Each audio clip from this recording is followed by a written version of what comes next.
2024 no fue precisamente el mejor año para el continente europeo.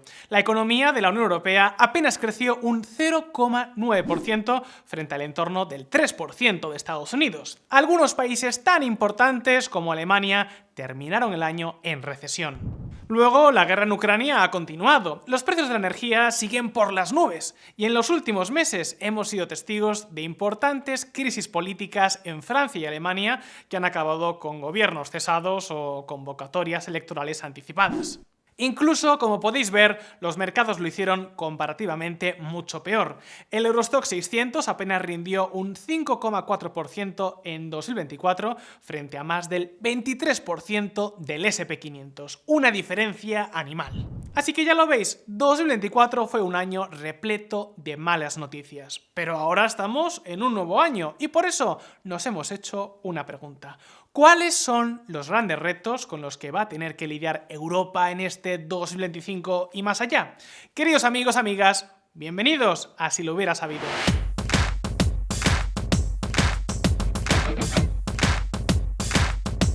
La Unión Europea sigue siendo una de las mayores concentraciones de riqueza de todo el mundo.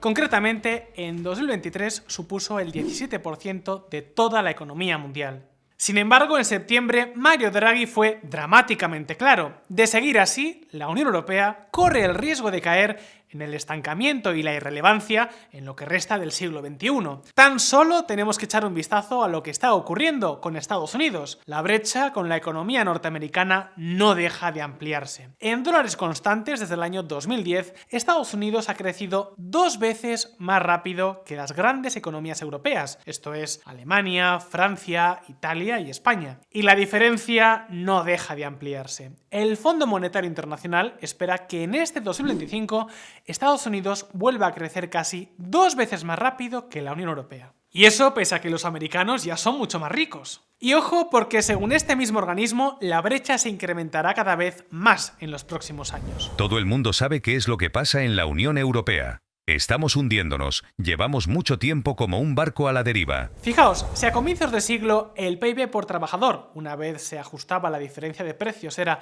prácticamente igual en Estados Unidos que en las 4 grandes economías europeas, hoy este mismo registro es un 20% más bajo en los países europeos. Aquí también se crean muchas menos empresas, aproximadamente la mitad.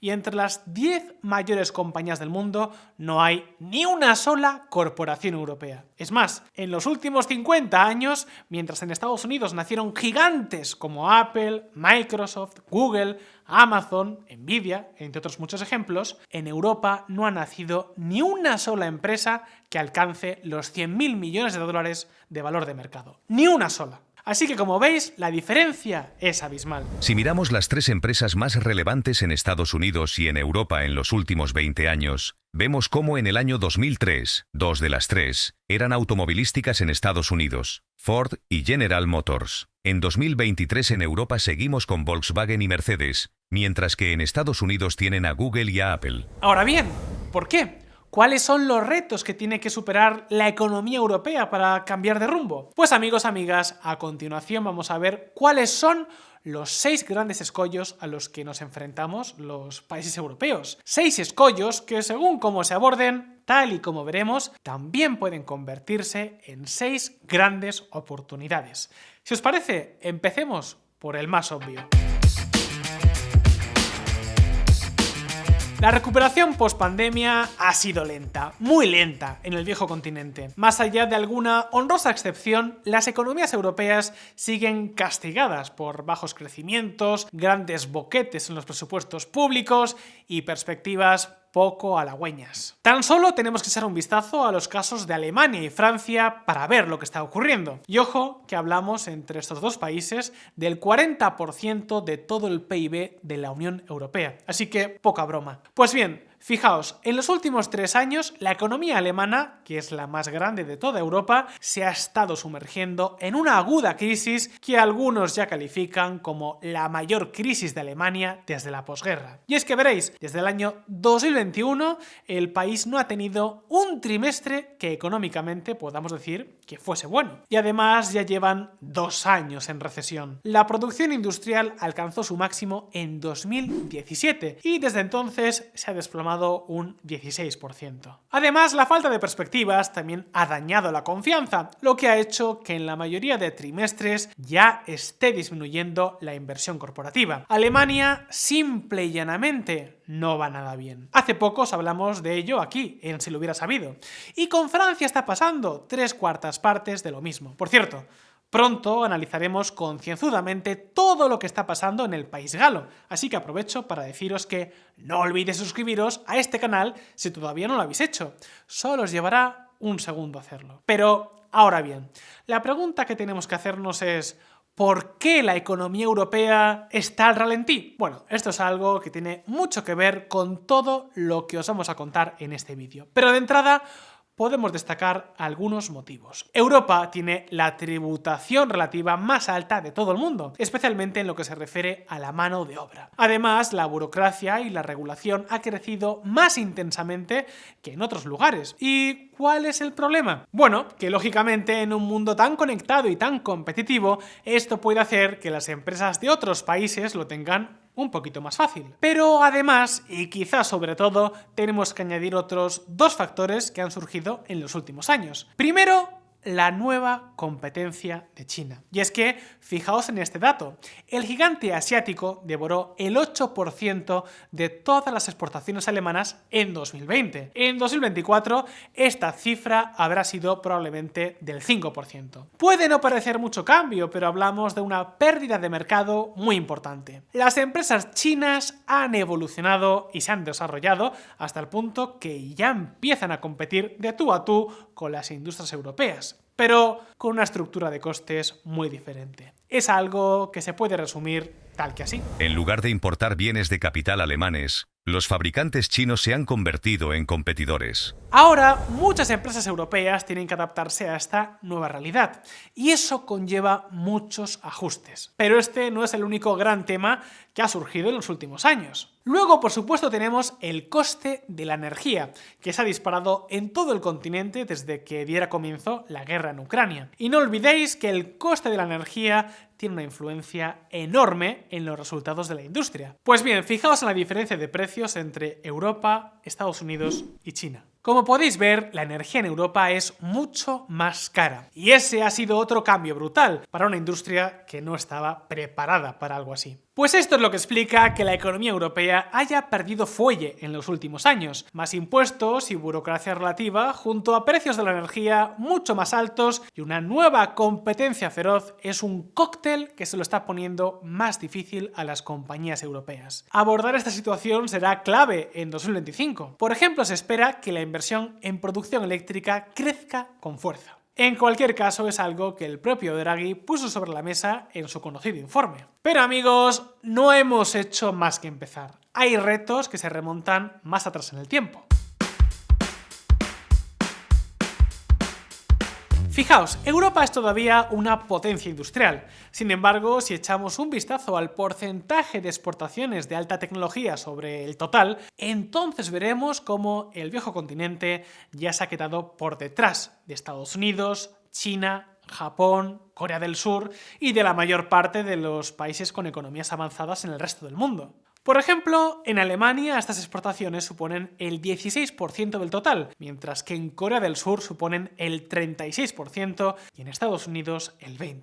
Y lo cierto es que en lo que se refiere a las nuevas tecnologías, como por ejemplo la inteligencia artificial, los semiconductores de nueva generación, la digitalización o el coche eléctrico, nos estamos quedando atrás. De hecho, si cogemos el ranking con las 50 mayores empresas tecnológicas de todo el mundo, tan solo encontraremos 4 compañías europeas en los puestos 14º, 15º, 31º y 47º. En este mismo ranking, Estados Unidos tiene 33, así que La verdad, creo que es fácil entender por qué la economía norteamericana lo está haciendo mucho mejor en los últimos años. De hecho, uno de los grandes problemas que tenemos en el viejo continente es que aquí las empresas invierten mucho menos en I+D. Concretamente, vienen a invertir en términos de PIB aproximadamente la mitad que las empresas de Estados Unidos. La pregunta es, ¿por qué? Bueno, evidentemente no hay una única respuesta. Podemos hablar de los impuestos, de las ayudas públicas, de la formación del capital humano, de la regulación. El informe de Draghi estima que el coste administrativo de las barreras regulatorias podría ascender a 150.000 millones de euros, aproximadamente el 1,3% del PIB comunitario. La regulación es necesaria, pero la sobreregulación es un problema, y en Europa es todo control. Amigos, son muchas las cosas que pueden influir en que las empresas europeas inviertan mucho menos en innovación. Todos ellos son campos sobre los que tendríamos que empezar desde ya a poner soluciones, que por cierto es lo que planteaba el propio Draghi en su informe. Pero ¿sabéis qué? Estamos en si lo hubiera sabido. ¿Por qué digo esto? Pues porque hay un factor adicional que resulta absolutamente clave y que sin embargo se suele pasar siempre por alto. Estoy hablando de los mercados de capitales. Atentos, porque este es el tercer gran reto al que tendríamos que empezar a poner solución desde ya mismo. Cuando hablamos de mercados de capitales parece que lo hacemos de algo muy abstracto, sin embargo, nada más lejos de la realidad. Hablamos de la facilidad con la que las empresas pueden conseguir financiación o salir a bolsa para que sea más fácil sacar adelante sus proyectos y crecer. Y ojo, no hablamos de los grandes conglomerados internacionales, sino también de las startups o las propias pymes. Este es un factor que ha demostrado ser absolutamente crucial para promover la innovación y el desarrollo empresarial. Y sí, aquí en la Unión Europea nos hemos quedado atrás. Por ejemplo, entre 2016 y 2022, la capitalización del mercado de renta variable de Europa, como porcentaje del PIB, aumentó del 48% al 66%, mientras que en Estados Unidos aumentó del 104% al 157%. Al otro lado del charco, los activos financieros de los sistemas de pensiones, de los seguros y de los hogares equivalen a 6 veces el PIB de Estados Unidos, frente a solo 2 o 3 veces el PIB en las principales economías europeas. Lógicamente, esto supone mucho menos dinero disponible para la inversión empresarial. Ojo con esto. Ahora bien, no todos los países rankean tan mal en este aspecto. En la Europa comunitaria tenemos auténticos campeones de la innovación. Por ejemplo, ahí tenemos el caso de Suecia. ¿Y sabéis qué tiene de particular este país nórdico? Exacto, que tiene unos mercados de capitales comparables en términos relativos a los de Estados Unidos. Por ejemplo, la capitalización bursátil de la bolsa de Suecia supera el 170% de su PIB y su mercado tiene una división especializada en pymes muy activas. Gracias a esta facilidad para captar financiación, Suecia tiene, en términos relativos, muchos más unicornios, más startups y más innovación que la media de sus socios de la Unión Europea. ¿Y cómo se arregla esto? Pues promoviendo más el ahorro financiero, el capital riesgo, el emprendimiento,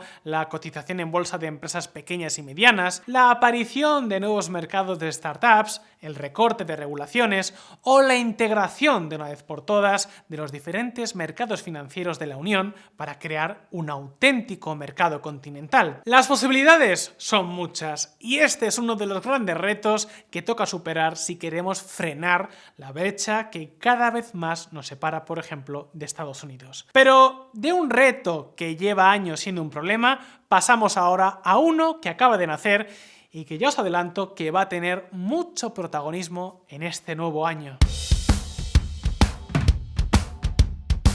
Donald Trump ya es el nuevo presidente de Estados Unidos y todos sabéis que cada 2x3 no para de hablar de nuevos aranceles. En concreto, con la Unión Europea ha sido muy claro. Europa tiene que comprometerse a comprar más gas natural licuado y más petróleo norteamericano para no entrar de lleno en una guerra comercial. Esto es algo con lo que ahora tiene que lidiar Bruselas. Es un nuevo escollo, pero al mismo tiempo puede ser también una oportunidad. Como hemos visto en este vídeo, la economía europea se ha estado quedando atrás, pero ahora este juego, digamos, más agresivo del presidente Trump puede ser una oportunidad. Muchos expertos están apuntando a que ahora la Unión Europea tiene una oportunidad extraordinaria para convertirse en el nuevo referente del comercio internacional. ¿Cómo? Pues ampliando su red de acuerdos comerciales, estrechando lazos de nuevo con Reino Unido y Suiza y promoviendo una alianza de países comprometidos con el comercio. Por ejemplo, con Australia, con Japón, con Canadá, etcétera, etcétera. Esto podría hacer que Europa recupere una parte importante del terreno perdido. Más comercio supondría más empleo y más inversiones. No olvidéis que la Unión Europea sigue siendo uno de los 3 grandes bloques económicos de todo el mundo, junto con Estados Unidos y China. Ojo con esta idea, porque además es algo que parece estar en los planes de la Comisión Europea. Pero continuemos. Nos guste más o nos guste menos, la guerra de Ucrania ha cambiado muchas cosas. Entre ellas, la percepción de amenaza de los países europeos. Y amigos, eso está teniendo consecuencias. De entrada, la presión para cumplir con el compromiso de gasto de la OTAN se ha incrementado mucho. Y además, todo apunta a que este compromiso de gastar el 2% del PIB en defensa se va a incrementar, aunque sea temporalmente, en la próxima cumbre de la Organización Atlántica. Sea como sea, la mayor parte de los países europeos están incrementando sus presupuestos militares a toda máquina, lo que supone un reto, pero también una oportunidad. Me explico. Los países europeos están lidiando con grandes agujeros presupuestarios y con impuestos bastante altos en relación al resto del mundo. Esto quiere decir que aparentemente no tienen mucho margen de maniobra y aún así tendrán que gastar más dinero en defensa. Ese es el reto. La oportunidad es que ahora Europa puede hacer renacer su apagada industria militar. Esto podría incrementar la I+D empresarial, la industrialización y nuevos empleos cualificados en un contexto en el que la industria militar de Estados Unidos ya no da abasto. Es decir, que hay una oportunidad de mercado que se podría aprovechar. Claro que esto exigiría también promover algunos cambios. Por ejemplo, procesos de contratación sin discriminación por origen dentro de la Unión Europea, una planificación coordinada entre los diferentes gobiernos y un proceso de integración empresarial para crear conglomerados más grandes. Porque la cuestión, amigos, es que el incremento del gasto militar va a ocurrir sí o sí. La cuestión es cómo se aprovecha este cambio para promover una mayor ola de prosperidad. Esa es la gran cuestión. Pero con esta duda sobre la mesa, pasamos ya al último de los 6 grandes retos que tiene la economía europea. Quizás el más desafiante de todos. Amigos, Europa es con mucha diferencia la región más envejecida de todo el mundo. Nuestra población se está haciendo mayor muy rápidamente. Y eso significa muchas cosas. Por un lado, más gasto en pensiones, en sanidad y en dependencia. Y por otro, menos mano de obra disponible. Este es un reto mayúsculo. Ahora toca desarrollar a toda velocidad lo que se ha venido a conocer como la Silver Economy. Esto es, la economía ligada a los mayores de 65 años. Intentar convertir su demanda de servicios en un polo de crecimiento. Muy pronto, aquí en Si lo hubiera sabido, hablaremos sobre este tema con todo detalle porque va a ser absolutamente crucial en los próximos años. Pero bien, por ahora recapitulemos. Estos son los 6 grandes retos a los que la economía europea tendrá que enfrentarse en 2025 y también en los próximos años. Pero sabéis que aquí surge una buena noticia. Si se mejoran algunos de estos campos, las bolsas europeas podrían obtener muchos beneficios. ¿Por qué? Pues porque toda esta incertidumbre ha hecho que se queden atrás. ¿Recordáis este gráfico que veíamos al principio de este vídeo? Pues es tan solo un reflejo de lo que ha ocurrido en los últimos años. Si ampliamos el horizonte temporal del gráfico, veremos que la diferencia se hace cada vez más y más grande. Amigos, las bolsas europeas lo han hecho mucho peor. Ahora, la buena noticia es que eso ha provocado que hoy estén mucho más baratas. Sus múltiplos son mucho más bajos, así que si alguno de estos miedos se disipa, podríamos ver un repunte con fuerza. Hay empresas europeas que lo están haciendo muy bien y que cotizan muy baratas. Por eso, muchos expertos están ya mirando directamente a este mercado. Ojo con esto, que puede ser una oportunidad histórica. Pero ahora, llegados hasta aquí, la pregunta es para ti. ¿Qué opinas de los retos que hemos visto? ¿Crees que nos hemos olvidado de algún otro? ¿Cómo superarías los escollos que hemos visto? Déjanos tus impresiones en los comentarios y abramos debate. Y ahora, si este vídeo os ha resultado interesante, no olvidéis darle al botón de like y suscribiros a Si lo hubiera sabido. Muchas gracias por estar ahí. Un saludo y hasta pronto.